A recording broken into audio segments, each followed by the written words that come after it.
Law and order according అయితే తప్పు చేసిండు పైరసీ తీయడం అంటే.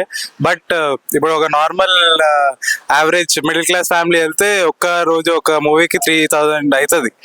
అట్లా చూసుకుంటే ఇక్కడ మనకి ఫ్రీగానే ఇస్తుండు. అంటే ఎవరిది వాళ్ళది కదా, లైక్ నార్మల్ ఆయన చేసిండు కాబట్టి ఒక విధంగా మిడిల్ క్లాస్ వాళ్ళకి చాలా అడ్వాంటేజ్ చేసినట్టే. ఇప్పుడైతే ఎవరు తీయరు కదా.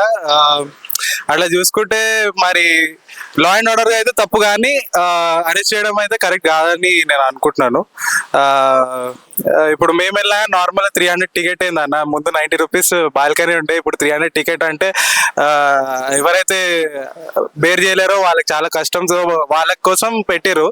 సో అట్లా చూసుకుంటే టూ థింగ్స్ ఉన్నాయి, అడ్వాంటేజ్ డిసడ్వాంటేజ్ అట్లా అని అంటున్నాను. సేమ్ అనే ఇప్పుడు మనం ఏదైనా మూవీ థియేటర్లకు పోయినప్పుడు ఫుడ్ ఇవన్నీ కూడా లెక్క కిందకి వస్తాయి. కానీ అవి ఏడైనా ఇప్పుడు రేట్లు అన్ని ఉన్నాయి మనకి. ఇప్పుడు ఈయన ఇంట్లోనే చూసుకోనికి హెల్ప్ చేస్తుండో. సో ఆబ్వియస్లీ అది కరెక్ట్ కాదంటున్నా, కానీ లా అండ్ ఆర్డర్ ప్రకారం అయితే కరెక్ట్ రిసీవ్. ఒక పేదోళ్ళకి అయితే స్వార్థం మీద చూడకుండా సినిమాలు అందించడం మాత్రం కరెక్ట్. కాకపోతే గవర్నమెంట్ ప్రకారం చూసుకుంటే ప్రైవసీ రిలీజ్ చేయడం, పేదోళ్ళు ఉంటారు చాలా మంది కష్టాల్లో, సినిమా చూడడం కూడా ఉంటారు. వాళ్ళు సినిమా అఫోర్డ్ చేయని అమౌంట్ ఉంది, టికెట్ ప్రైస్ అనేది పెంచుతారు చాలా రేట్ ఇప్పుడైతే ప్రెసెంట్. సో ఒక పాయింట్ ఆఫ్ లో చూసుకుంటే రవి మంచి చేసిండు, ఒక point of government point of లో అయితే రాంగ్ కూడా చేసిండు. పైరసీ అనేది రిలీజ్ చేయడం సినిమా రాకముందుకే అది రాంగ్. నా పాయింట్ ఆఫ్ వ్యూ అయితే రవి కూడా కరెక్టే, అటు చూసుకుంటే పోలీసు వాళ్ళు కూడా కరెక్టే. చెప్పాలంటే నెట్ఫ్లిక్స్ లో వచ్చినాకనే వస్తుంది ఐబొమ్మలో, సో దాంట్లో ప్రాబ్లం ఏం లేదు. ఇంకా చెప్పుకుంటే టికెట్ ప్రైస్ కూడా చాలా ఎక్కువ, చాలా మంది ఎఫోర్డ్ చేయలేకుండా ఉన్నారు. పాప్కార్న్ ప్రైజెస్ కానీ అవి ఇవి చూసుకున్నా కానీ కొంతమంది పేదలు ఉంటారు, సినిమా థియేటర్కి ఇప్పుడు పోవాలన్నా పాప్కార్న్ ప్రైస్ కానీ టికెట్ ప్రైస్ కానీ హై బడ్జెట్లో ఉన్నాయి. సో మనం అంటే పెట్టగలుగుతామేమో, కానీ బయట వాళ్ళు అయితే కొంతమంది పేదోళ్ళు ఉంటారు, వాళ్ళు పెట్టలేరు, అది కష్టం.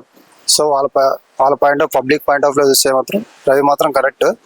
సో పోలీస్ ప్రకారం ఏంటంటే రవి పోలీస్ వాళ్ళని సవాల్ చేసి వాళ్ళ డాక్యుమెంట్ అంతే నా దగ్గర ఉంది అని చెప్పడం అది ఒక చిన్న మిస్టేక్ అని కాదు, పెద్దది అది. కాకపోతే పోలీస్ ప్రకారం అది చేస్తున్నారు పట్టుకున్నారు కాబట్టి అది కరెక్టే, పట్టుకోవడంలో తప్పేం లేదు. కాకపోతే ఆయన అయితే ప్రజల గురించి ఆలోచించింది, కానీ ఆయన స్వార్థం అయితే చూసుకోలే. యాక్చువల్లీ చెప్పాలంటే ఆయన స్వార్థం అయితే చూసుకోలే. పబ్లిక్ ఏంటంటే పెట్రోల్ ఉంటారు కాబట్టి వాళ్ళ గురించి ఆలోచించి మూవీ ఐబొమ్మ అనేది పెట్టిండు. మంచిగా ఇంతవరకు ఎవరికైనా బస్సులో ట్రావెల్ కావాలన్నా ఏమైనా కావాలన్నా ఐబొమ్మ నుంచి అయితే డౌన్లోడ్ అవుతున్నాయి వీడియోస్.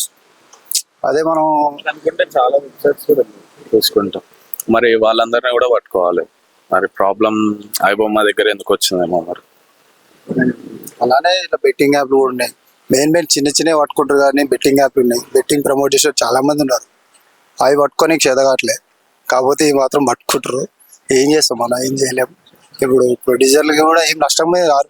వాళ్ళే అంటే ఈ ఐబొమ్మ అనేది ఏంటంటే ఆడ ఎప్పుడు రిలీజ్ చేస్తున్నాడే రవి గారు, నెట్ఫ్లిక్స్ ఇప్పుడు వెబ్సైట్లు ఉన్నాయి కదా, నెట్ఫ్లిక్స్ ప్రైమ్ వీడియోస్ ఓటీటీ ఉన్నాయి కాబట్టి అట్లా రిలీజ్ అయిన తర్వాతనే అవి రిలీజ్ చేస్తున్నాం. అంతగా ఇప్పుడు ఓటీటీలో రాకముందుకైతే రిలీజ్ అయితే చేయట్లేదు. అట్లా నా దృష్టిలో అయితే రవి కరెక్ట్ అంట.